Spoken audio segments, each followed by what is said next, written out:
What was that expression? Could you see me? I was like, I did. I saw your anticipation. Okay. And also you were conducting the orchestra while the music was playing. I enjoyed that too. I was, I took a deep breath. Yeah, right before we started. And then Hey! Hey, welcome back to another episode of 1980s Now, a weekly examination of the importance of 1980s pop culture and its continued influence today.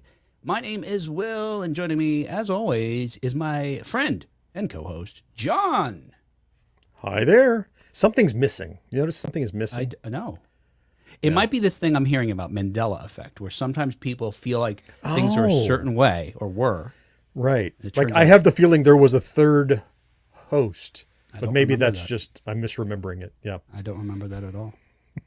Although in the comments, I do see, problem. Yes, I do see that Darth says, hi, Will, Kat, and John. So I don't know what that's all about. Anyway, hey, everybody, speaking of that, hey, hello to everybody watching us live right now on Facebook and YouTube. You can pick one. You don't have them side by side necessarily. Although it would help if you watch it on all different platforms simultaneously. It would. More views. Yes. We'll take it. Right. Open more tabs. More tabs. Mute some of them. Oh, yes. Because that'll drive you nuts. But yes, please. Yeah, and hello. Let's see. I could see Darth and Brandon and Marcus and anybody else. I see there's other folks out there, but they haven't said hello. So on this platform, we don't know who's there. And that's fine if you want to just lurk. Hey, on today's show, it's so funny. Like, my brain almost is all like, is trying to go into a segue. So it says, speaking of lurking, but immediately another part says that doesn't make any sense. It's not a transition. Like, well, is there a place to go with that? No. Speaking of lurking, yeah, there's nowhere to go. I guess. Unless I had scan the news stories. It is an easy segue to start, but you got to stick the landing. That's the problem. Right. Yeah. Yeah. That's always my problem. Hey, you know what? Yeah, and you're right. Since Kat's not here, I'm just the show's gonna suck. Whatever. I feel the pressure, right? Because you do your job, and you're gonna do your job. Yeah. But I feel like I have to be doubly something to make up for Kat not being here. So, because I just bounce off of Kat most of the time, and now she's not here. I'll throw the ball and it'll just roll down the hill. Nobody will catch it and throw it back to me. You're right.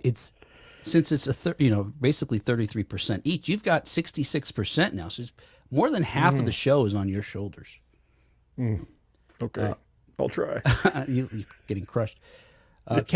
Marcus says Kat's like 85% of the reason I put up with these two's nonsense. Yeah, fair. I get you, Marcus. Well, I like that because now together we'll have to manage 15% total. So it's much easier. And my guess is Kat's doing a show somewhere, Marcus. You just need to find out where that is and get a hold of it.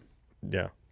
She's too busy to do this show. And I see people dropping off the live now. They don't have Kat to hang out with. Understandable. Hey, on today's show, we're going to have fun anyway. Speaking about 80s, current news stories related to 1980s media, like the fact that Bruce Campbell has a problem with Die Hard. The Beetlejuice popcorn bucket is out there, or it's we know about it. I don't know. It's been revealed. The Toxic Avenger reboot is unreleasable. Turns out. J.J. Abrams' new secret project has 80s movie vibes. Stranger Things is coming to Broadway. We talked about this once before, but we didn't have anything, and now we got a trailer to look at. And Twisted Sister will guilt you into listening to their music. Tell you how that's going to work. Sneaky. I don't know if that would work on me. I don't think it would, but maybe I was thinking that too. Yeah, we'll get there. Okay. Hey, quickly, I want to remind you folks, because we're just a month away now from RetroCon 2024 in Oaks, PA. I think it's Oaks, just like it's retrocons.com. Maybe that's why they have an S at RetroCon. Oh. Yeah. Sure. I'm going to guess the domain wasn't available, but you can go with that. Right. That's fine. So retrocons.com. Go there for tickets and more information. You're going to be able to see Lee Majors and Lindsay Wagner and Lance Guest and Catherine Mary Stewart and a bunch of other folks. And John and Kat and myself will be there as well, doing a panel about some pop culture item from the 1980s. There's a couple things There was one I was definitely thinking we're going to do, and then at the last minute I'm reading again. I'm like, this isn't good enough. There's another one maybe, and then today I was thinking of a third maybe. Did you have to put us last after you listed all of those superstars? And you're like, and then me and Kat and John also. Like, start with us and then build. I don't want to follow. It's like you mentioned us in the same breath as Lindsay Wagner and Lance Guest and John and Kat. Like, whoa, that's some of these things are not like the other. I think I was just trying to be like fair and honest. That's nice But of you. you're right. I could never be a salesperson, like, selling cars or something. I'd be too honest. So yeah, because we all know car salesmen, dirty liars. Yeah. So pay to see those folks, and then look for free. They throw us in. Also us. Yeah. Yeah. And actually, one of the things that the panel might be about, if it's this one, is about something you got for free in the 80s if you did something else. Oh. I don't know. I like where that's going. Whatever. It's we just tell an interesting story about some item of nostalgia from the 1980s. Right? Okay, we tried. All right, there you go. And more importantly, yeah, Kat will be there, unlike this show. So it'll be so much better than what you're hearing right now. And this sounds like, I don't know, some sort of inducement maybe to go. She gives out hugs. I mean, generally she does. Oh, yeah. Yeah. Now, much like we talked about a comic book store not too long ago, we're going to have a no smell policy, which doesn't mean you can't smell Kat. It means if you smell, we're going to kick you out. Get out. You certainly can't go near our cat. No, you mean smell badly. Yes, badly. Right? I mean, like if you smell like lilacs, you're okay. Get out. Oh. Yeah. You're right. Axe body spray. That's on the bubble. Yes, right. Depends on which scent. New car or whatever you sprayed on. All right, hey. We're floundering. Let's get caught up on 1980s news. Because once we're caught up, then we can be done. And then we'll check in with Kat. That's the spirit? Is it over yet? Yeah. The heart of the show is missing. We'll muddle through. I'm going to leave a lot of awkward silences, too, where Kat would normally say something. We'll just see how that works. All right, hey. Then if someone has a Kat soundboard, they can just inject their own. Oh, shit, John. I said last time I was going to do that. Damn it. You need Can we that. pause for an hour and have folks come back? Damn it. Right. Damn it. You need a sound where Kat goes, I haven't seen that movie. Oh, you know I'll what, put it on my list. Hang on. That's one. John. Remember I was just telling you that all right, hang on a second. Let me see if I have this. Okay. I could drop it on my board. I think I have what we need here. Okay. Oh, that's great. It's not Kat laughing, though, which is, this is so heartwarming to me to hear. Well, let me see if I could find this other thing that I have. As a coincidence. Yeah, here it is. Okay, let's see. Oh, you got it. Okay. All right. Drop it on my soundboard here. I could share it with you. Where'd my soundboard go? I'm intrigued. And it's perfect. This is perfect. It's going to be a... Okay. Oh, let's see. Go to the right screen here. Here we go. This is a good radio. Yeah. At least there's a video component. Watch us on Facebook. I'll cut all this out of the audio. Watch us on Facebook. All right, here we go. All right. So now we have the... Oh, is it unloaded yet? Yeah, there it is. Okay. So now while we're talking, all right, so let's do something again. Okay. We'll just do it, and I'll just drop Kat in, okay? All right. As reported... All right, so this week on 1980s News, as reported by Entertainment Weekly, Bruce Campbell thinks Die Hard got the premise all wrong. Yes. Mm-hmm. Yes, Kat, that's right. Yeah, hang on, Kat. Hang on, let me tell the story. During an interview, and I wish I had her laugh. That would be great too. Oh, shoot, how long would that take? That wouldn't take me long. I could probably do it in like 4 minutes. It'd be easy to find a Kat laugh in some previous show. Oh, music. Is it? Should I do that? Are we wasting too much time doing this already? Let's do some news. Here we go.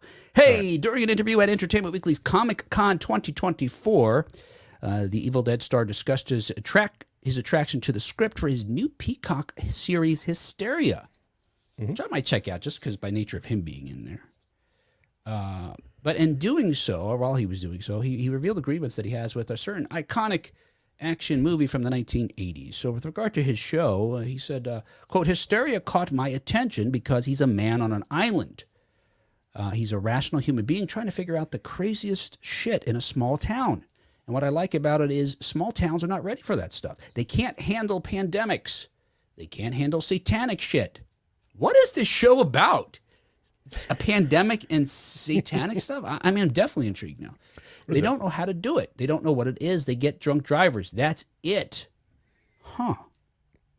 Okay. Well, so sounds like he's injecting some Stranger Things vibes into this small town, like all kinds of. Yeah, maybe. Like, that's all the stuff they had to deal with. Yeah. I'm definitely going to check out what this is now. But the thing that he's highlighting here, though, is that the protagonist is unprepared for the problems that arise, right? So his character, I'm imagining he's describing here, he like, as he mentions, he's not ready for these types of things. He's not an expert in this. So he continues saying, quote, "You want to put weird shit in the hands of someone who can't handle it, like with Ash, his character from the Evil Dead films and TV series. He has no formal training whatsoever. He's not military. He's not CIA. He's like a garage mechanic that's out to save the world. That interests me." Now, he obviously in talking about this show, it reminded him of a show that I guess, or a movie rather, from the 1980s that he uses as a counterpoint. That being Die Hard, which he says has a premise that is all wrong.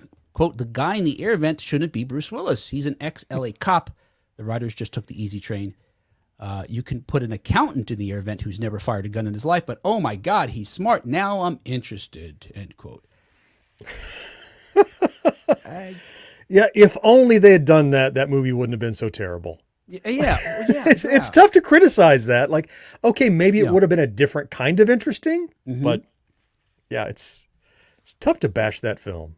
Yeah, and I was trying to think, look, I felt like, okay, we've seen this before, right? Somebody sort of fish out of water things, films like this, unlikely hero stories. But I really had a hard time thinking of one that's not a comedy. I can't think of one except for maybe say like the Lord of Rings films, like The Hobbit. So you get a Hobbit and put him in this scenario that they're not. I couldn't think of an 80s film that's not a comedy. Like Inner Space comes to mind, but that's a comedy. We've got Martin Short having to do this thing. Real Men, a movie that you and I really like. Oh, I love. John Ritter's character. Stellar, but a comedy. Yeah, and it's so I couldn't think of anything that's True Lies from the 90s. I can't think of anything that's an because action invariably film. That guy is going to fail a lot, and that will be, if not slapstick, it will be amusing.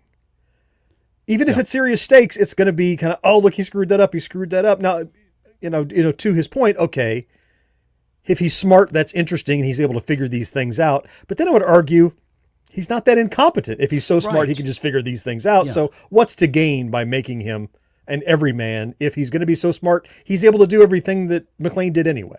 Right. So yeah, and you got me diminishing thinking returns about Kevin in Home Alone. The kid's not prepared. It's a comedy, but he's not prepared. Right. But the kid's so clever. He creates all these devices. Yeah, right. It thinks of it's just I don't know. You're right. Ultimately, you'd have to be competent. Otherwise, it's a completely different ending. The movie's over. Right, you're dead right away. Right. Yes, Holly and everybody gets killed in the Christmas party, and they get away with the bear. The end. Roll credits. Yeah. Brandon says if Bruce Willis had been a fish out of water, it would have been a 4-hour movie to show him learning how to adapt. Yeah, I guess to be realistic in that sense, yeah. I mean, the learning curve would be too steep. I mean, certainly accomplishing what he does in that film, yeah. Well, look, he might not be great at screenwriting necessarily. I don't know, maybe he is. But he certainly knows his Evil Dead franchise because Campbell confirmed that there's 2 more films on the way. I guess that's the good news if you're a fan of those series. I didn't see the one with the apartment by Fede Alvarez was the director. They're pulling away from Evil Dead is not pure horror. Evil Dead should be horror with, as he said, there's this comedic vein that runs through it because someone is incompetent. And I didn't see the last one either, but my co-host over at Gen X Grown Up who did, they attest, it's just become pure horror. And that's not what you want. He's like, I don't want 2 more Evil Dead films if it's more of that. I want to throw back to the the horror with the people that are having trouble dealing with it, and it's kind of funny, though the stakes are real. That's kind of the secret sauce for good Evil Dead, I think. Yeah. Yeah, that's what kept me away from the other movie too. Yeah. It's funny though, because you and I like quirky horror movies, ones that are kind of different. Well, I guess that answers it. It just seemed like a straight up traditional sort of horror, zombie movie. No. So yeah, whatever. Right. So and though Kat's not here, she hasn't seen it. I'll just let you know. and she's not going to put it on our watch list either. No. Which she's been continually updating on our Facebook group. Really? Yeah. I thought that was just a hypothetical watch list. She has a genuine watch list that she's running. Yes. She's knocking them out. Oh, yeah, and wow. So on Facebook, we have a green room, which is a much smaller group than our. Oh, it's over there. Okay. Where folks can post stuff, and she's been posting. I've watched all these movies so far. 24 at least. I mean, a lot of movies she made it through that she hasn't necessarily told us, when we chat. The bad news, if you're an Evil Dead fan, though, is just like the most recent adaptation or reboot of Evil Dead, you're not going to see Bruce Campbell in it. He's not returning to any live-action incarnations of the character. See, I knew why you yawned there, yeah. Yeah, more the same. But that said, he is returning to the character in animated form. He says, quote, "I'll do Ash's voice all day long because my voice hasn't aged as much as I have," end quote. Yeah, and that was a big part of it. Is he says, his back hurts now, and he's an older fellow, so it's not so easy to do all that stuff. Which always strikes me as interesting because you could just have somebody else do it, too, the stunts and all that. I mean, how much did he really do? Well, at some point, it stops becoming his performance. How much? I think of the. Was it? I'm going to get this wrong. Was it Garth Brooks who had the AI track that he did? That was no, it was not Lyle Lovett. Shoot. Anyways, some country we covered on the show several weeks ago. Yeah. Where he's not able to sing any longer, but they kind of AI'd him, and we argued at what point, as you replace all these pieces of him, is it not even his performance anymore? And I think you'd run that risk with Ash. Like if you don't have his stride and his posture and his, because it's all replaced with somebody else, it stops being him. And that's probably what he's thinking too. If I can't do all of it, I don't want somebody else to do it and pretend it's me. That's how I would feel, I think. Yeah. Yeah, probably. Probably would think it's unfair to his audience, which he seems to respect a lot. Yeah. Mm-hmm. It was really cool. I think I told you guys, I saw him in the live show when it came around, and we got to meet him and take a picture.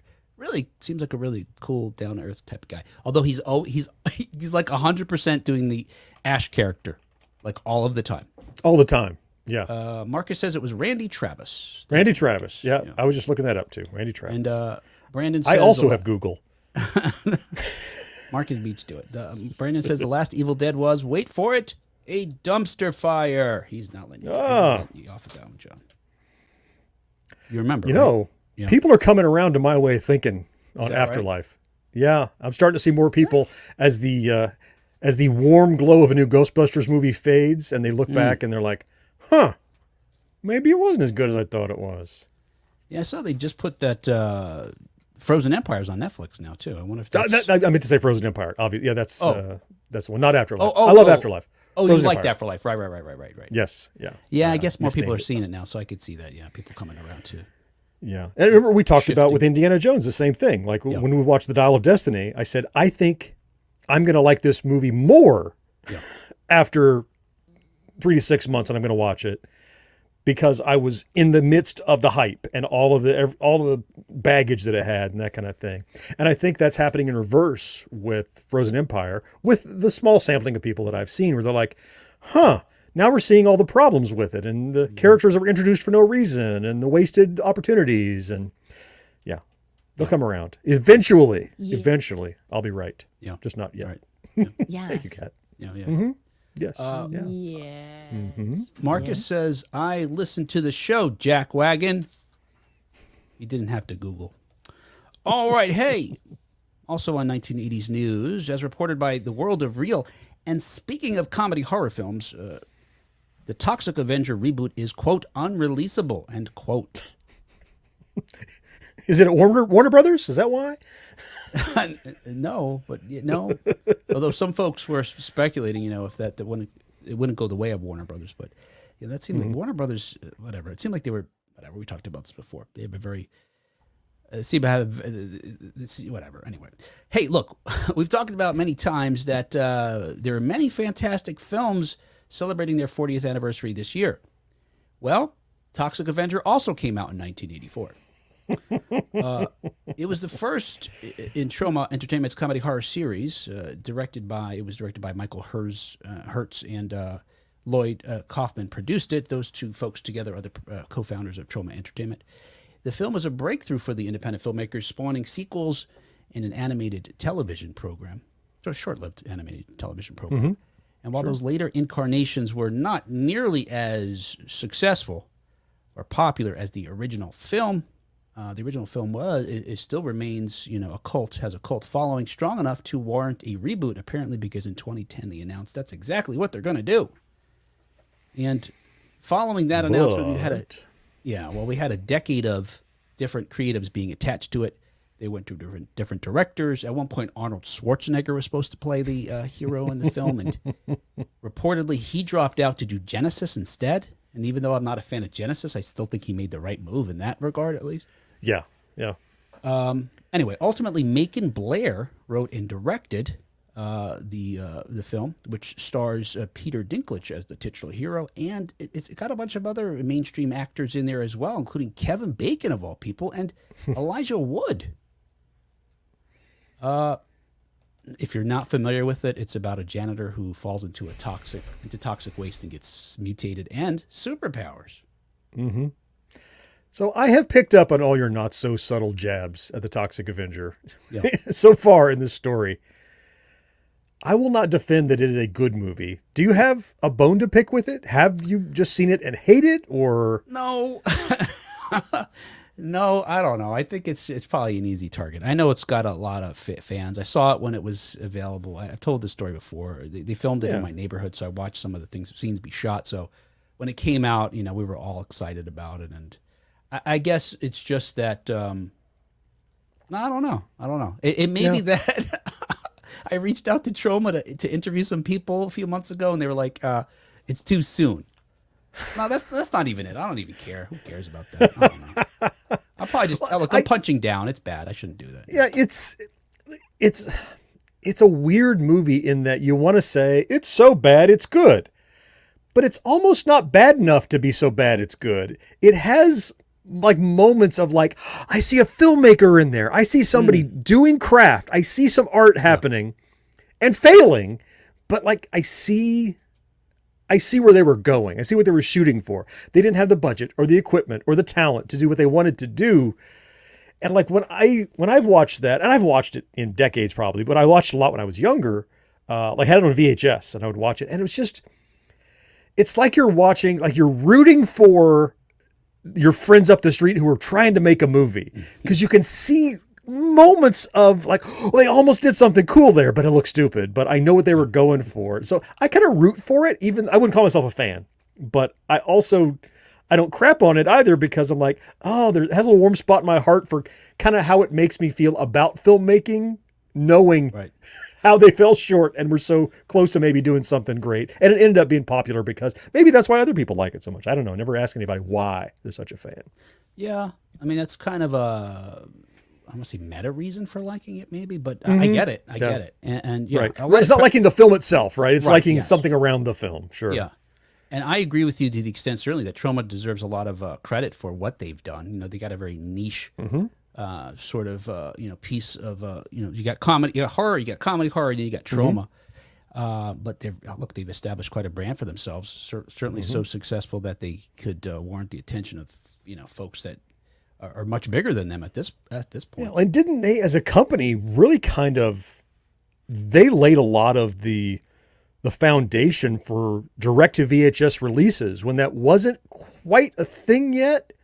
Their distribution model was something that, look, they didn't release in movies at all. And there's no theater releases for their movies. And so they were really riding that leading edge of video stores. And I think it's how a lot of people saw their stuff, and it made a lot of other small filmmakers think, oh, I don't have to go through, if I can just get it in the pipeline for video stores, I don't have to go through a studio. I can actually get my stuff out. this is all stuff I'm remembering from a trauma documentary I saw some years ago, but it impressed me. The back end, again, it's the meta reason for liking the film and the company is what they did in the industry. Yeah. Yeah. I don't know that you're wrong. I don't remember that in particular, but I can only say that I've seen their films because I rented them. So that certainly consistent with my experience. Well, with regard to this reboot, it was first screened. Look, it's done. It's in the can. It was screened at some film festivals in October of last year, including Fantastic Fest and Beyond Fest, or September of last year. And then in October, we got a teaser trailer. So, it was released to everybody could see it on YouTube, et cetera. We watched it. What I recall is it's like hyper violent, even in the, 30 seconds or a minute that it is, where you knew, okay, certainly they were gory in the past, but they were 1980s gory and on a small budget. So the stuff that they presented was, like, to your point, it was clearly an independent film studio, which is fine. But they got some money because this thing, I remember even getting that short piece, I was like, this is going to be horrible and or horrifying rather, just, sort of upsetting. And maybe that's why since then we've never heard anything about it ever coming out. It was teased it was going to come out, the rumors were it was going to come out for Halloween last year. Then it was in the spring of this year. Came and went. Now, and that's only just folks, talking in chat rooms and stuff like that. There's never been any official announcements. Like I mentioned, I began reaching out to them in the fall last year because I thought, all right, any moment it's going to drop. And their response was, we're just not ready yet to set up interviews because, it's not coming out yet. So, which now I understand they didn't even know when it was coming out, I guess. Well, according to Jordan Rumi at World of Real, he reached out to a producer who told him that the film is, quote, unreleasable, and that its commercial prospects are, quote, too out there, end quote, for theatrical release. That producer, however, believes that if it doesn't get picked up, it'll probably, like you said, John, and maybe going back to their roots, go straight to VOD or streaming. Yeah. And another filmmaker and producer, Adam Masnick, went on Twitter and confirmed that the film has been deemed, quote, not safe enough to market, end quote, which is why he thinks that nobody has stepped up to distribute it. Do you think? Yeah. Do you think they are underestimating the tastes of an audience? We hear a lot of criticism about mainstream film releases that everything's an IP. Well, this is an IP. It's not maybe a great argument, but everything is a sequel to this. Everything is a remake of that. Everything is copying what was good last summer, what we think we can get out. And to look at this and go, oh, it's too risky. I think that's the marketing campaign. The film that was too risky to release, now in theaters. People want to, I think they're curious to know, what is this thing that, like, I want to see it more now on streaming because I want to see what about it did you think people wouldn't go see in the theaters? That's its own marketing almost. They had maybe this is the shadow marketing and they're going to start releasing it. I don't know, but I doubt. I don't give them that much credit. Probably not. Yeah, I think Brandon in the comments hits on what I was going to say. He writes, the niche for Toxic Avenger, I don't believe is broad enough to warrant a reboot. That's what I would guess. Yeah. So, I think obviously when we're talking about risk, I think it's less about folks having a taste for hyperviolence, which not everybody does, but that the size of the market relative to the cost to market it to them is probably unbalanced in a way that would keep you in the red. I see that. To his point, it's like it is an IP, but it's not an IP big enough to carry a film. It's more like it's an IP that too many people haven't heard of. So I'm sure that's part of the risk too, as you said. Yeah, 40 years later, I don't know when the last Toxic anything we got. I think the cartoon was in the 80s, maybe? I want to say, but was it 90s? Okay. Yeah, I'm not positive. But yeah, and if you think about films like we've talked about, The Fall Guy, didn't go to the theater. Not The Fall Guy. What's the other one? Roadhouse didn't go to the theater. Yeah. Sheesh. If it's, if it makes no sense for that, go to the theater. Some bean counter, I could see them dismissing this. Yeah. What started as an indie film. I don't know. But it seems like there's no, there used to be a thing, I don't know that it exists anymore, where some films would come out in a small, limited release, and they'd see, okay, it's not in 1,200 theaters, it's in 100 theaters, 500. And then, all right, we got word of mouth. Now we got some money, or Mitigates the And a risk. sampling of regions too. Don't just dump it all in LA, Yeah. right? Do some in the Midwest, do some in the Southeast, do something, in Central America, Central North America, something to see like, is there a region for this film? But, I guess probably the film industry is struggling enough that they're even more risk averse likely than they would have been even 10 years ago that. Yeah. Yeah. And I get it. Yeah. Yeah. I don't like it, but I get it. Yeah, and I don't know. I think it's Legendary Pictures that actually owns the rights to it. So Okay. Troma said, "Who wants to make a reboot? We're willing to, let you license it or whatever." And Right. I think it was Legendary that got it. So it's not a small studio, but I could see these distributors saying, "Look, we passed on these other or we're seeing these other moves with regard to big films. It would be crazy to just whatever." All right. We're going to dump money in this one. Yeah. Okay. Too bad. It'll come out because, you mentioned Warner Brothers, and I think the thing with Warner Brothers, right? It's just that it was a financial decision. It seems to make their books lean because maybe someone was suggesting to be more appealing to a bigger buyer so they could just get bought out, but I don't know. Whatever. Yeah, but those are films like I have no confidence that those Warner Brothers films are ever going to see the light of day unless they just leak. Yeah. But, this one, there is a niche audience on streaming. Somebody will pick it up for a song, and it'll be Netflix, Hulu, Amazon before you know it. Yeah, where's that? That was that horror. There's a couple of dedicated horror streamers. Shudder. There's Shudder. I would imagine you could do that or something. That's like a perfect home for it. Yeah. Especially if it's hyper gory, because even if you don't like the Toxic Avenger, you'll tune in for the body horror, more blood, buckets of it. Yeah, definitely. I'm definitely curious. Mm-hmm. Anyway, we'll see. Hey, another 1980s news. As reported by Screen Crush, Stranger Things is coming to Broadway. So as we mentioned, we knew this was in development, but we haven't talked about it, I think, since it opened on the West End in London, London's equivalent of Broadway. And now we've got a teaser trailer and a date when it will make its Broadway debut. It's called Stranger Things: The First Shadow, and it's a prequel to the hit Netflix TV series, which, if you don't know, it follows a group of teenagers in the 1980s as they're investigating a number of supernatural happenings, and comedy ensues. Comedy ensues. I mean, it's a mix. Speaking of comedy horrors, it's definitely has light moments. It's definitely I wouldn't say there's fan service, but it definitely plays on our feelings as a base here that for that decade. And much like Bruce Campbell was suggesting about the sort of the tropes that make for better stories, it's a group of kids who are definitely not prepared for this, the monsters that they face. Certainly. Anyway. So I watched the trailer. I'm sure you did. I did, yeah. I want to know what you think of it before I tell you what I think. Yeah, okay. Well, I got to tell you, when we first knew this was coming, and I knew very little about it except for that it's a prequel to the big bad that we learned about in the last season. So it's his origin story. That's what this play is. And I thought, well, what are they going to do? It's Stranger Things. It's sci-fi. I mean, what is this going to be, like Hamlet? It's going to be boring.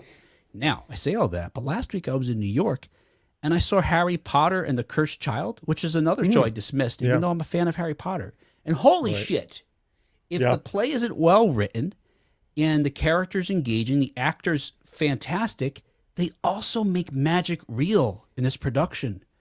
It is unbelievable. I mean, they had to have, and I believe it's true, illusionists create the gags because so many unexpected things come to life, and characters transforming into other characters and people disappearing. And anyway, knowing that and seeing the trailer now, but the context of that, I'm like, okay, maybe it's going to be similar. We get a great story, but also able to include those sci-fi elements that we love that got us to this theater in the first place.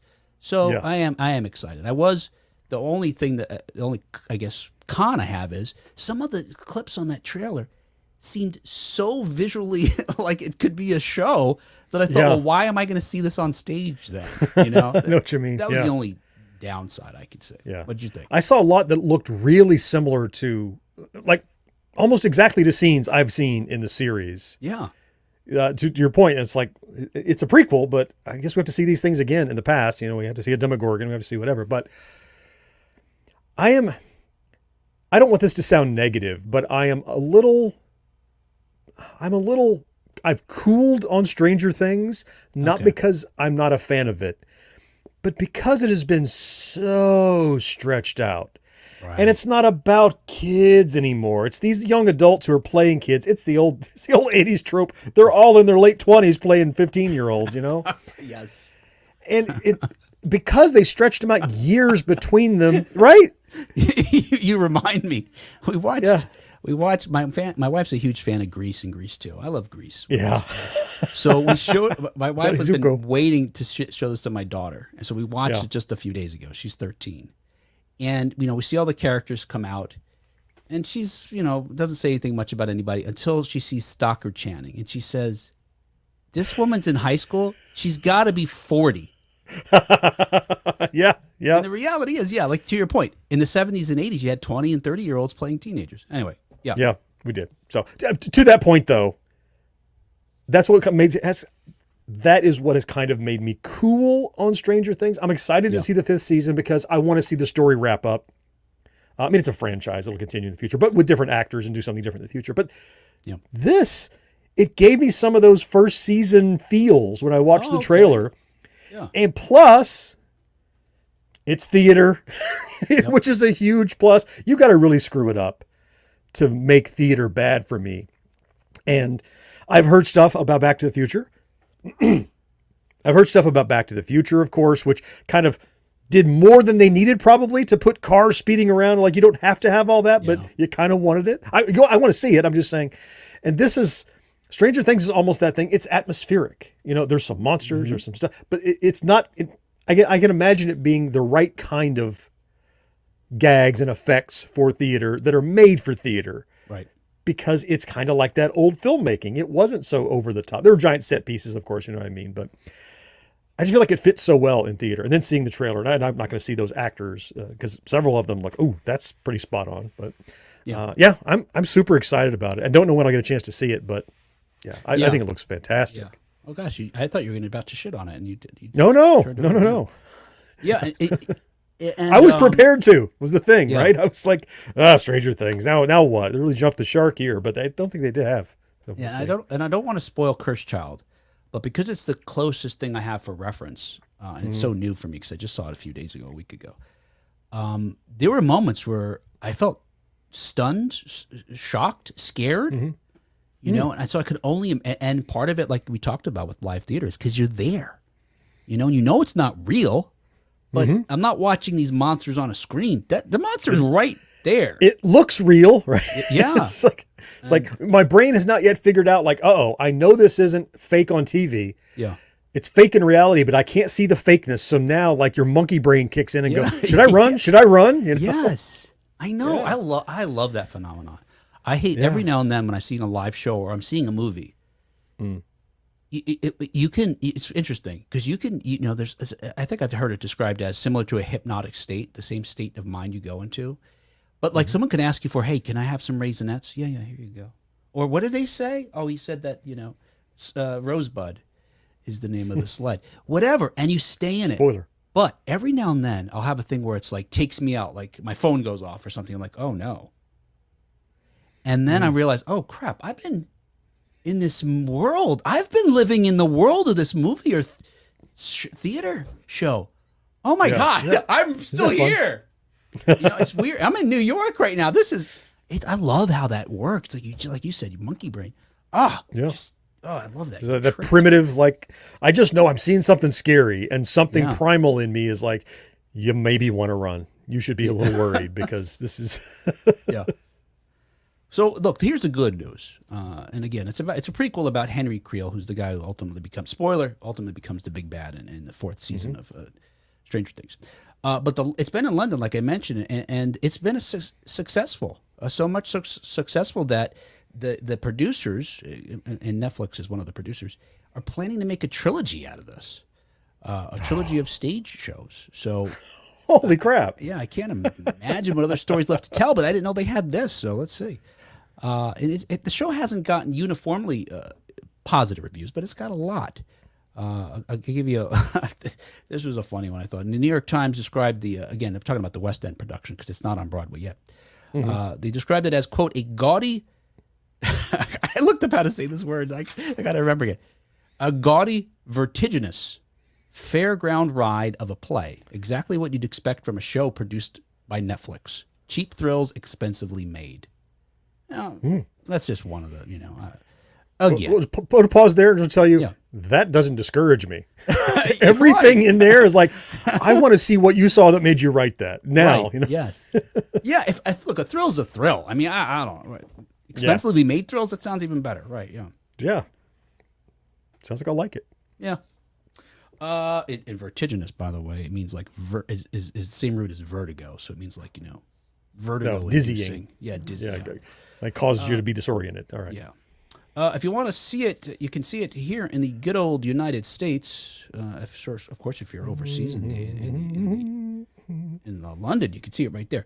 But it'll be here on Broadway on March 28th, 2025. So there's a website already established where you can get more information and get notifications about the tickets. Yeah, I think I'll see that sometime. I don't know. I think so. I'd love to. I'll tell you, when I was in New York just recently, there's so many shows now. I mean, and I was talking to a friend of mine who, is a producer of Broadway shows, and she said what happened is the pandemic jammed a bunch of things up. And I was about to say, is a logjam of production, which is that's an embarrassment of riches now that everybody had stuff in development and it paused, and then during the pandemic they created more things they couldn't do. So good for us. She was telling me like Tony's season, maybe there's 8 or 9 shows that are vying for She said there's like, I don't know, 14, 15 shows that came out like all the same weekend or something. I don't know. But a lot of them seem really good and interesting. So, yeah. Brandon says 2025, it'll come out about the same time as the final season. Ooh, yeah. It's probably not accidental, is it? Yeah. Hey, as reported by, in other 1980s news, as reported by Cinema Blend, Beetlejuice 2's popcorn bucket has a connection to that sexy Dune bucket.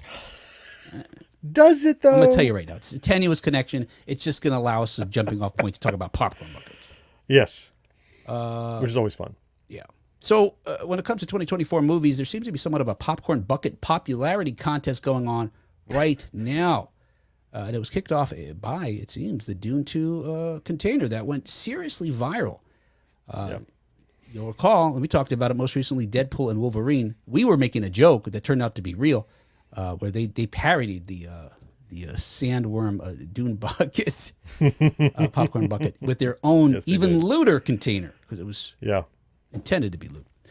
Anyway, now Beetlejuice, the sequel to the 1980s film, has a popcorn bucket that's coming out, and while they are safe for work, they do share a connection, tenuous, with the Denis Villeneuve film. Regal Cinemas took to social media to share share the 3 special popcorn containers that will be available at their movie theater chain, and I've got them for you here. I'll show you pictures. See this for everybody. And here you go. Here's the connection we're talking about. Just like with Dune, it's a sandworm. Okay, big deal. Right? Yeah. That was all SEO titling for this article from Cinema Blend. Yeah. If you can talk about the Dune popcorn bucket, you're going to get some views. And it is a sandworm, technically, right? Yeah, exactly. Yeah. I mean, I'm not going to try to make a joke. We've played this to death already. And they actually have a couple of others coming out for Regal, including the handbook for the recently deceased. And this one you turn over on its side. For folks just listening, we're showing the video. You should check us out live on Wednesdays at 7 p.m. Eastern. If you turn it on its side, the book opens like a book opens, and the popcorn goes inside there.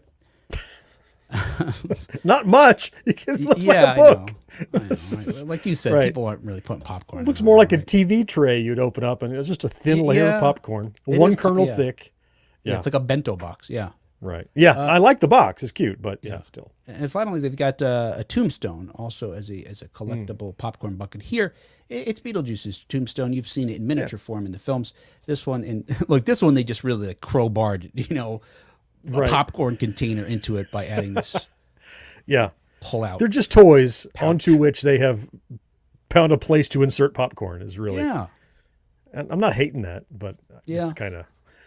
It's funny because there's so many different popcorn buckets now at movie theaters. And as you pointed out, and I just learned because, like I said, Regal did this. You go to Cinemark, where you have that in your country, it's a completely different thing. Because I learned about this because there's an interesting article in Vulture that talks about how we got to this place of these popcorn buckets. And there's companies that just make these popcorn buckets and sippers, which is, a popcorn bucket before a drink bucket. And they work deals directly with, their customers will be a theater chain and the studio. Obviously, the studio's got to always be involved. And then the studio and a different movie chain, And so they get quite a variety of these toys, as you say. Yeah. The Ghostbusters one was particularly egregious. You talk about, finding a way to put popcorn and just forcing it. The Ghost Trap. There was nowhere to put popcorn in the Ghost Trap. Oh, so the bucket, the bucket was basically like the emanating light that comes out of it that you click on the top of the Ghost Trap and put popcorn in that. Oh, right. You showed us that. Yeah. Right. There was like a translucent yellow thing, and there's a light inside to light it up. It was like, you put the popcorn in the plasma that comes shooting out of it. That's the bucket. Yeah. That's because like it would fall right through there. Yeah. I don't know. Like you said, they sell. I mean, right. They're collectibles. Just stop calling them popcorn buckets. Call them exclusive collectibles. Yeah, they don't have to be popcorn buckets. Yeah. Although it does seem like you wouldn't imagine they'd be as popular if they didn't have that sort of clever angle of, because you're showing it to your friends. Let's look. I could show you. I have a toy, a Ghost Trap from Mattel. But this popcorn bucket Ghost Trap. Check this out, though. This holds popcorn. Don't put any popcorn in it. But you could if you want it. Yeah, I see your point. Yeah. Yes. Oh, cat craze too. Yeah. Okay. Yes. We got it. Sure. Yeah. So regarding the not safe for work Dune bucket, the creators of the container that I mentioned told Vulture, which is where I got this information from that I was mentioning about. It's kind of an industry you never considered exists. That it was a challenge for them to find an iconic image from the Dune film that they could then turn into something that would have people emptying their pockets. And they didn't anticipate how it would be perceived. Talking about the Dune bucket. Really? Yeah. Nobody did? They had no idea. In fact, before the controversy erupted, the thing was designed. He said it was in the can. It was, it was mass produced already 6-8 months before, anyone knew what it looked like in the uproar. Vulture spoke with Rod Mason, who's the vice president of business development at Zinc Group, and Marcus Gonzalez, who's the company's global creative director. It's these two folks who are in charge of designing these things and getting them made. But they did not foresee thinking that that people would think fleshlight when the images of the specialty popcorn bucket hit At least one of them should be fired. No one raised a red flag and said, okay, this is going to hit the general public. Have you seen the internet? Someone's going to do this. No. Yeah. No, they don't give the ages of these two folks. I imagine they're middle-aged guys. Because they didn't even know about they didn't know the controversy even was happening on social media until let's see, it was Mason. His adult son told them. In the article, Mason's quoted as saying, "My son, who's 26, called me and said, 'Dad, did you do the Dune bucket?' Because he knows his dad's in this popcorn bucket industry. Yeah. And I said, yeah, why? It's not out in public yet. And he said, oh, yes, it is." Yeah, they had no clue. Weird. Yeah, it gets to the credit of their customers, again, which was Legendary Pictures and AMC with regard to Dune. Zinc says that they both embraced it. And why not? It was, you could not anticipate the firestorm in a very great way that it created, because these things sold out of theaters, and then they had huge them at demand. Comic-Con, wiped out. Aftermarket on eBay and Mercari. Like triple the price, quadruple the price. Yeah. Yeah. In the article, they mentioned that one recently sold at auction on eBay for $800. $800. I think it was only like $40, right? Yeah. Yeah. It seems like the average price was like $300 on. Wow. For resale. Yeah. Anyway, but like we mentioned, you could buy a really nice fleshlight for that much money. I suppose. I imagine. Yes. I assume. Hey, John, no firsthand knowledge of this information. You could rent a person. Yeah, that's what I'm saying. Whoa! I thought you were going to tell me I could rent a fleshlight, and I was going to question you. Yes, that's a business I've been working on, John. Now I know what you're thinking, but there's a whole process that the things go through, and it's not enough. Mm-hmm. It's basically built on trust system. Whatever the process is, it's not enough. Unless fire is involved and a new fleshlight. All right, whatever. Perhaps. What are we talking about? And now we're back to the trust issue. Yes, and beyond this, the controversy of this thing, and again, just the wild sales of it, it had an impact on this industry, which highlighted a huge hole in the market for this type of collectible. I mean, it's amazing to me now in hindsight that companies weren't doing more of this already. Yeah. Yeah. I mean, McDonald's has had Happy Meals for what, 80 years? I don't know how long, whatever. Yeah. It's the same idea, but for adults. Different demographic, entirely different demographic, right? Movie fans who like going to the theater, hyped around. Look, the marketing is done for you. They're not advertising these buckets. I mean, maybe in the lobby, but I mean, it's not like they're doing a campaign. They could just ride on the popularity. Deadpool, Wolverine, everybody's dying to see it. And now the natural thing is, ooh, I wonder what the cool popcorn bucket's going to be. It's just like expected. You don't have to work hard to market it even. They ride off they piggyback on the marketing of the movie and just be in the lobby and they're going to sell. It's amazing. It's crazy it took this long to figure that out. Yeah. And most recently when I was at the movies, talking about having them in the lobby, they had shelves dedicated to these things. It looks not unlike it's something you'd see at a toy store. It was like all the variety of Deadpool stuff they had, and Despicable Me 4 was there, Garfield, something like that. Yeah, I don't know. Hey, whatever. If you're into it, go for it. It's fun. We need to do a thought exercise. We need to go back in time, pick a year, pick the top movies. Oh, and predict if these popcorn buckets had been a thing then, what would they have been? Yeah. Huh. Interesting. Like what's the Top Gun popcorn bucket? Okay. What's the Splash popcorn bucket? You know what I mean? Like what's the Inner Space popcorn bucket? What do those look like? The battery's not included. Could have been the little robots, that right? Would be an easy one, yeah. Yeah. I think about that because they missed decades of doing this. What could they have done? Yeah. John, they could do that now. Like if they just had it in the line of it, among the different offerings. Right. Yeah. If they were still selling Blu-rays and DVDs, right? Like you could shrink wrap the DVD to the popcorn bucket and sell it in the aisle at Walmart and Target. People would buy that. John, oh yeah. How do we get a cut of this? Yep.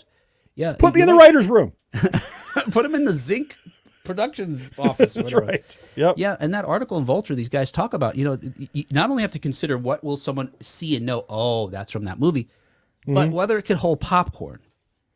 Because they were talking about how Terminator, a T-800 head. Oh yeah, Cocked off the middle, right, full of popcorn. Oh my God, I'm dying for these things that didn't exist now. Yeah. All right. Hey, we'll get. Sorry, I interrupted you. Go ahead. Cat's in the comments, as we predicted.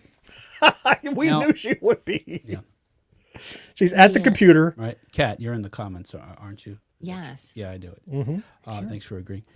Yeah, Cat, we knew you were going to be in the comments. And so earlier, before we started recording, I said, why doesn't she just come on the show then? But whatever. Okay. She's clearly got a signal. Yeah. She clearly has a device. Technology. It certainly has a camera and a microphone. Yeah. Right. And yet, here we are. Brandon says floundering, catless. Brandon's the third person on the show today, by the way. Brandon says it was obvious that the Dune bucket was ribbed for someone's pleasure. Yeah. Not obvious to the designers, unfortunately. Yeah. Cat, who's also on the show right now, says the Splash popcorn bucket would be a mermaid tail. Yeah, I think it could be. Yeah. And where would the hole be? Yeah, Cat, you're setting yourself up. And also, if it's just the tail, that almost looks like, I don't know, like when you're... It's like it's been chopped off. When you're scaling a fish? Yeah, right? Oh, I'm not going to eat this part. There we go. Yeah. Well, sorry, Daryl Hannah, we cut off your tail. More than the tail, I mean, is there an ass on the tail? I mean, yeah, there's a whole other... It can't just be the... I don't know. It's got to be something else.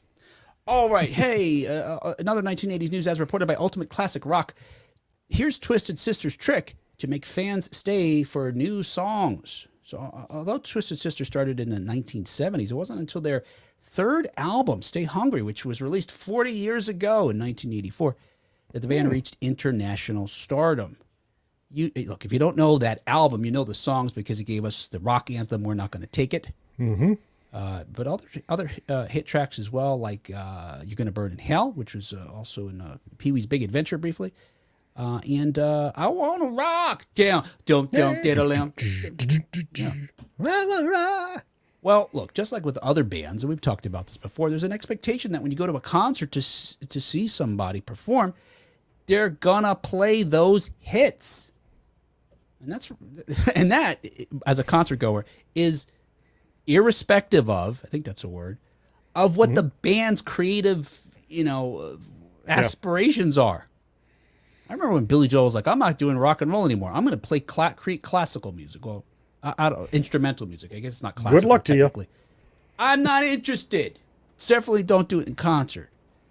Well, as a result, there's two types of songs you may hear at a concert, because balancing these interests.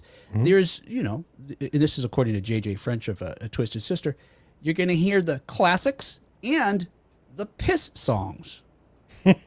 So-called because during the performance of those unfamiliar tunes, it's when people start to get up and mill about and get another beer or use the restroom.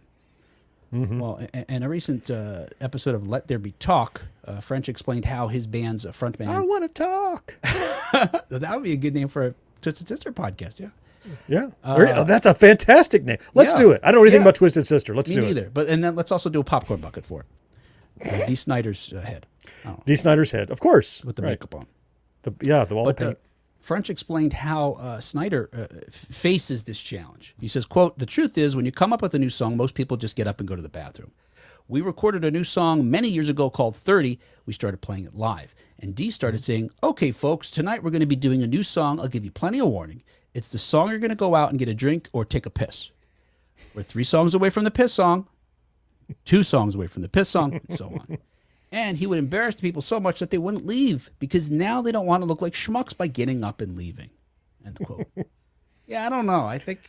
you said at the beginning of the show, you don't think it'd work on you. If I got to go, I got to go. And I don't want to go during I Want to Rock. I want to go during 30. I don't know what that is. Yeah. And what have you missed? The first few chords, you're like, nope, I don't know that one. Right? It doesn't take long.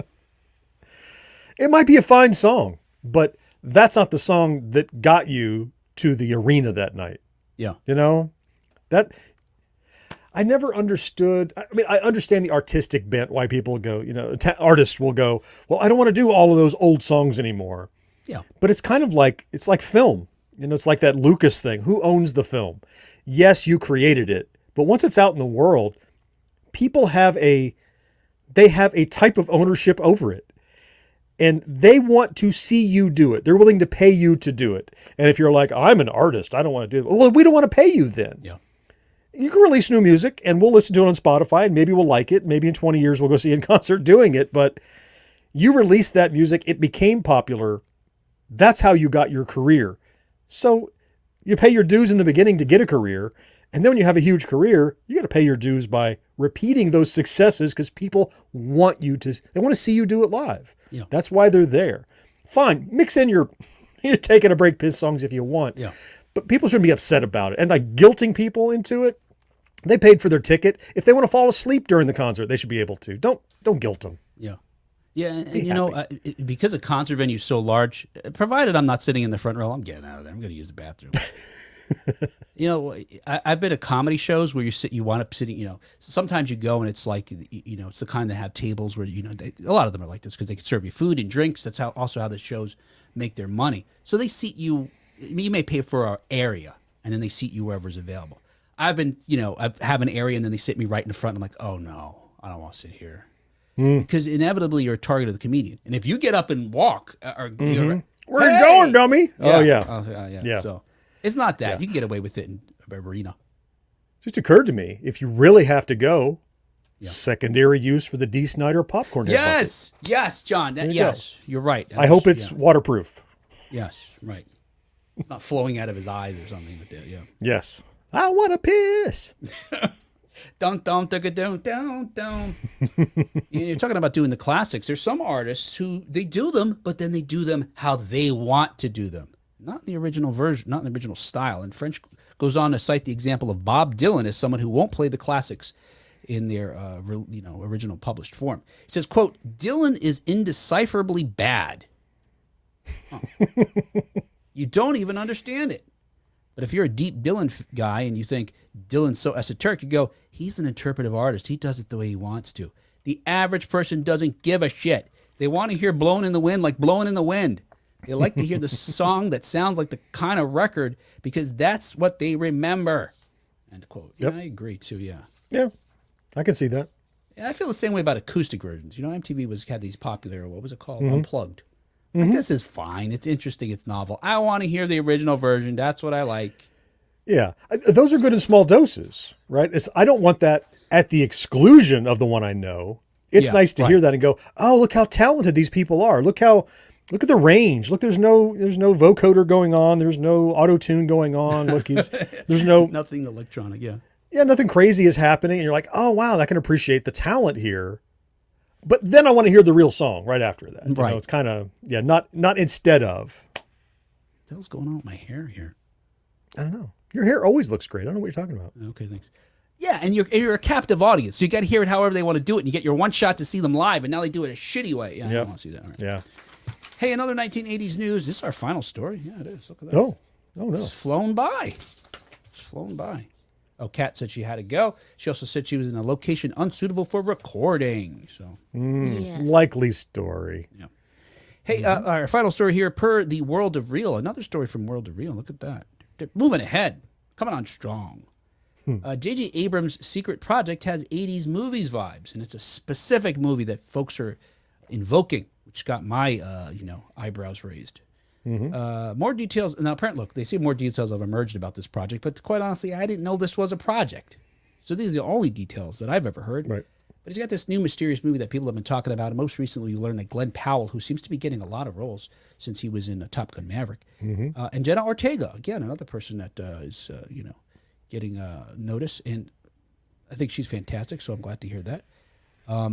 The project marks a directorial return for Abrams, who I didn't realize hasn't helmed anything since Rise of Skywalker. It's like almost shamed out of movie making. Something, I don't know. He got paid. Yeah, I know, right? Yeah. Though we got no plot details, we don't have a production start date, we don't have a release date, nothing. A production weekly listing reportedly indicates that the film is going by the working title of Acorns.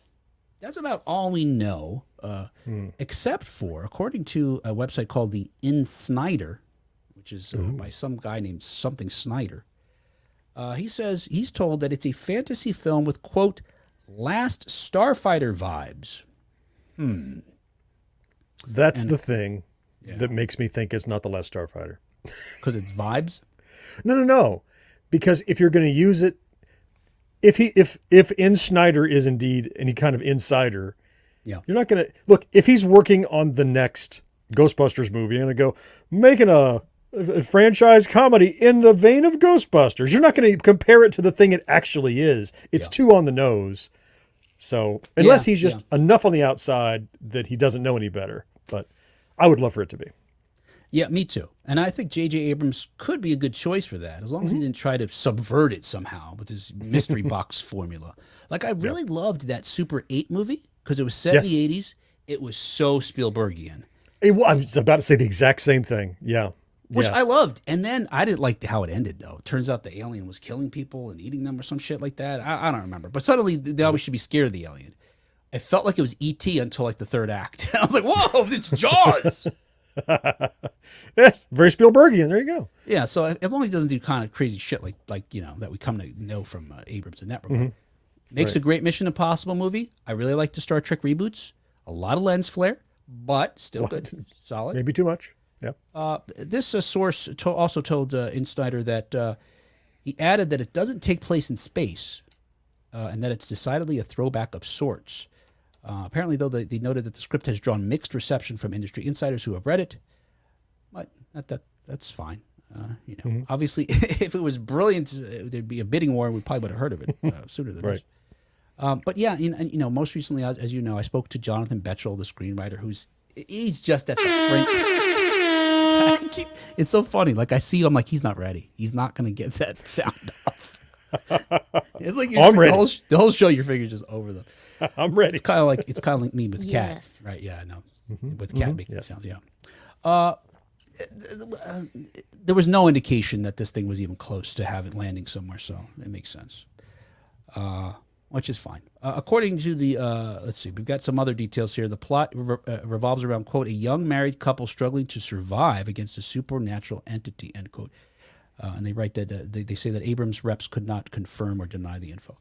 Now, if it's Last Starfighter and Supernatural, I'm not sure what the Last Starfighter comparison is. You know, because the biggest thing that leaps out to me is someone taking a test that they didn't know that they were taking that is for a higher purpose.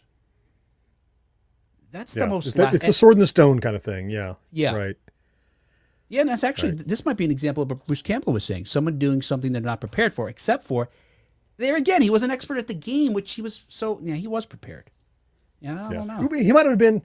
He wasn't... He didn't think he was prepared. He was wax on, wax off prepared, right? He was given all the skills through an alternate task. Yeah. And then he was surprised you're prepared to fight, you know? So you're really killing people with these buttons now. No. Yeah. Awesome. I'd always hoped I would do that one day. Yeah, I'd be curious. I'm trying to think. Abrams did he did the 2 Star Wars films out of the 3 most recent ones. He did the Star Trek films. I'm trying to think of anything else that, and I think that's maybe the order in which he did them. Maybe Super 8 was in between there somehow. I thought it was before the Star Trek films. I could be wrong. Yeah, I thought so I too. I feel far away. That's maybe before Trek. I don't know. It's been a while. I guess my experience with him has been 50-50, maybe hit or miss. Yeah. With me really liking some and others being fine. But yeah, but not I'm terrible, curious. right? It's like okay, they're fine. He's a fine filmmaker. So his decisions are questionable, right? That's kind of the thing. But you know, and that said, I get it, right? I mean, you're dealing with something, an art form that you're trying to, you know, what do they call it? Like have a tentpole movie or was it 4 corners or 4 quadrant film where you're attracting like you got a little bit for everybody. Maybe a 3 quadrant film or 2 quadrant film would be, less challenging, but so you have to rely on tropes a lot, but you're an artist. So you want to subvert them or, I get it. I get the impulse. You want to put your mark on it, don't you? You want it to be an Abrams film, and we just want it to be a good film. So sometimes maybe those are at odds too much. And you want to switch it up like, oh, it's going to be this, but no, it's not. But I don't know. Right. We'll take the second Star Trek film. Yep. Oh, surprise. It's going to be, right. The fact that the second film, they're like, let's just remake Wrath of Khan, but it's all backwards. Surprise. Yeah. Like, really? And yes, and they subverted the least interesting. Not the least interesting. The laziest thing, I guess. The easiest thing. Right. Yeah. Yeah. They just they basically flipped some roles and said, let's do the same movie again with more special effects and lens flare. Yeah. And then he lied about it. That was really infuriating. Abrams. Damn you. Yeah. I don't know. Maybe we hate him. I can't remember now. Wasted Cumberbatch. Right. Forget it. I'm not seeing this movie. All right. Yes, you are. You're totally seeing this movie. I'll be there opening night. All right. Yeah, that and Toxic Avenger. Okay. Yeah. Hey, that was the show. And now I'll do Cat. And our show was brought to you by... Could she phone this in for us? No? Yeah. Oh, she's gone now. She has my phone number. All right, whatever. I don't know. She's doing something more important. All right. Hey, yes. Our show every week is brought to you... by these fine folks, including our early adopters, which include Rick Parker and Karen. Oh, I don't have my horns here. Karen Flieger. I thought you forgot Karen's name. Karen. No. Oh, wait, I got to look it up. You were looking for the button. Looking for the button, yeah. Yeah. And also, a special thanks to our folks who are our Secret of Our Success level Patreon supporters, including John Henderson, Steve McLeod, Marcus Taylor, Tony Great, Matt Marino, Nick Guillory, and the third person on the show today, Brandon Greer. Well done, third co-host. Yes, thank you so much. And thank you, Marcus, for your research today. Now we know it was Randy Travis. Right? Well done. So glad. There you go. Hey, seriously, check. We're so grateful for these guys. Look. What would we be without them? I don't know. We'd still be talking, John and I. It'd be on a phone, and we wouldn't record it, and we wouldn't be able to publish it. So we need your help. Please help us. Please tell a friend about us. That's the best thing. You got no money? Do 2 things. Tell a friend, and then go to patreon.com/1980s now and give us $1. It's so cheap. It's so cheap. Right. What are you, a freeloader? Okay, D. Snyder. Way to guilt him into it. Yeah, this show is not a piss show. This is not the piss podcast. Piss episode coming up in 3 weeks. This might have been the piss episode, John, because Cat's not. Oh, maybe this was it. Oh, no. Retroactively. Can we edit the old episodes to lead up to this one? We just bought ourselves 3 weeks now that this one. All right. Hey, we will. He's setting us up for this a bad segue. So I'll remind you, go to retrocons.com as a way of breaking it up. So you can see us in 4 weeks or whenever it is, September 7th and September 8th in Oaks, PA. It's right near Philly. All right. That said, though, before that, we'll speak to you on this show next time on 1980s Now. I want a sock. Is that related to the Dune popcorn bucket? Is that how you went? You went, Dune, it is. Dune popcorn bucket, Fleshlight. All right, can't afford that. I can't afford either of those. Saving money. Definitely don't want to mess up my collectible or my penis, because that thing's got teeth. And I know what I do have an abundance of. Yes. Right. Did I have to explain to everybody? God, it's terrible. No. I also considered I want to walk. Yeah. And I want a cock. But I abandoned that one. I said, that might be a bit too far. See, if you were any hungrier, you might say, I want to walk. Oh, I want to walk. You got to really enunciate the ah. Yes. Ah. Mm-hmm. Brandon's always so kind. In addition to supporting us, he's he's on the comments here, and he also every time says, "Great show," and I'm going to choose to believe him. I will too. I will too. I mean, Mark. Oh, this is what Marcus meant. He sent us a cat laugh. That's what he meant. Let's see. Oh, he sent a sample. Oh my God, Marcus, this is what you meant. I didn't catch it earlier. What you meant? That's great. Let's see. Oh man. Where? Oh, he must have got this from his show that he recorded. Oh, damn it. Oh, yeah, he had some cat cat samples available. If I knew what you were doing, I probably could have dragged it and dropped it. I'd have baked a cake. I misunderstood what you said in the comments. Damn it. Oh, what did I do? Why is that on there? All right, get rid of that. No. All right, hey, anything else? What's going on? Popcorn buckets. Nothing else? Go check out John on the Retro Days. He's got a latest video. Is blowing up. Whoop. And I didn't... All about the movie experience. We take a trip to the movies. I didn't get very far into it, but I liked the analysis that you're doing because it's like, what I gather is like the psychology or the sociology of the, why it's different seeing a movie somewhere than seeing it in our house, for example. Mm-hmm. I'm going to thank you first. Yeah. And then I'm going to divulge myself of any credit. Yeah. I'm not the writer of those. Right. Tony Rapino, a great writer, is the guy that puts those scripts together. And I just get the enviable task of reading those scripts and looking like, wow, this guy's really clever. I'm like, I'm not. Yes, and he really well written. And he, along with Tony Great, who's another supporter of the show, wrote this as well. Tommy in the Order of Cosmic Champions. Yeah. Well, I thought it was pretty interesting, and I'm definitely going to check out the rest of it because I'm fascinated by those kinds of things. Like why something like we were talking about live theater versus TV shows. Yeah. It's not all that different, but there's this. Yeah, there is this. I told you guys I saw Wolverine, Deadpool Wolverine twice. First time I saw it, hardly anybody in the theater. It was fine. Second time, packed. Oh my gosh. Just the emotions and stuff you experience. I had seen the movie already, but it didn't matter because everybody was, sort of vibing and kung fu fighting into yes.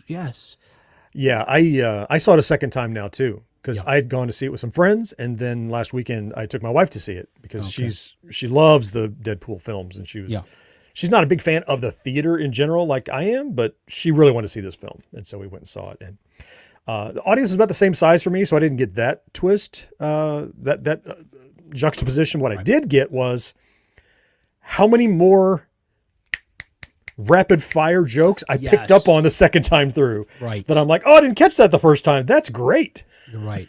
Yeah. Me too. I caught a couple of other things. You're right. Yeah. And part of me, like what we've talked about before, is I feel like I could relax more when I see a movie the second time because I'm not just like. Because you know what to expect. Now you're just watching it. Yeah. Yeah. Yep. Marcus says the Avengers assemble at the full theater during Endgame was awesome. Yeah, that's true. Yeah. That was pretty awesome. And there's I don't know if Marcus, if you've seen Wolverine, Deadpool Wolverine yet. There's a sort of a parody or a play on that. In this film, that's pretty hysterical and Oh, he knows. Oh, he yes. does know. Okay, very good. Oh, yeah. He giggled like a schoolgirl. Cool. All right. Go eat some wok.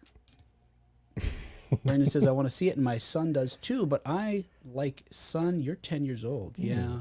You know, I saw some comment online saying it's rated R15. I was like, is that a thing? I didn't know that was a thing. Heard that before, but some review said it. And maybe the reviews from another country where they have these kinds of I thought another one. rating system.